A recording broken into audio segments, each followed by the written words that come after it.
নমস্কার। আমি এই ত্রিপুরা রাজ্যের একজন পানীয় জলের অপারেটর। আমরা সবাই জানি জলের আরেক নাম জীবন।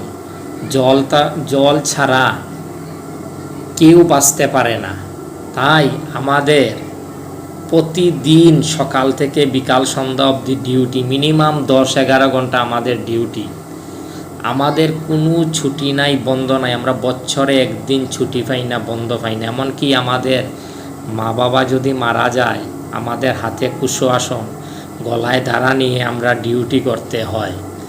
কিন্তু আমরা বিনিময়ে যেই 7,000 7,500 টাকা পাই, এই টাকায় আমরা চলতে পারতাছি না, আমাদের ফ্যামিলি মেনটেন্স করতে পারতাছি না, আমাদের ছেলে মেয়েরে লেখাপড়া করাইতে পারতাছি না, দুমুঠো দুবেলা ভাত খেতে পারতাছি না। তাই আমি একজন পানীয় জলের অপারেটর হয়ে এই ত্রিপুরা রাজ্যের আমাদের প্রাণপ্রিয় পানীয় জলের মন্ত্রী মহোদয় স্যার এবং আমাদের প্রাণপ্রিয় মুখ্যমন্ত্রী স্যারের কাছে অনুরোধ যে স্যার আপনার দিকে একটু দেখেন। আমরা আর পারছি না, আমাদের আর ভাষা নেই স্যার। আমরা সকাল থেকে বিকাল সন্ধ্যা অবধি প্রতিদিন ডিউটি করি, কারণ জলের আরেক নাম জীবন, আমরা সবাই জানি। তাই সকাল থেকে বিকাল সন্ধ্যা অবধি ডিউটি করে যাচ্ছি। বিনিময়ে যেই টাকা আমরা পাই তাও আমরা সঠিক টাইমে পাই না। কিন্তু ঘরে যে ছেলে মেয়ের লেখাপড়ার জিনিসপত্রের যেই দাম, আমরা স্কুলে খুব কষ্ট হইতাছে স্যার।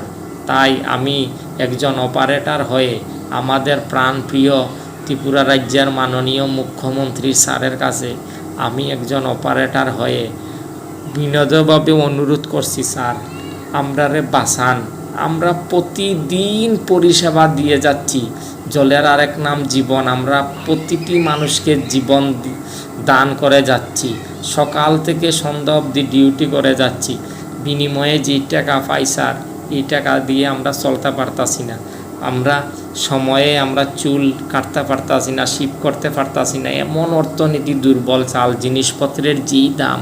তাই আমি আমাদের প্রাণপ্রিয় মুখ্যমন্ত্রীর কাছে আমি আবেদন করছি, স্যার আমরার দিকে একটু নজর দিন, আমরারে বাঁচান স্যার। আমরা আর পারছি না স্যার।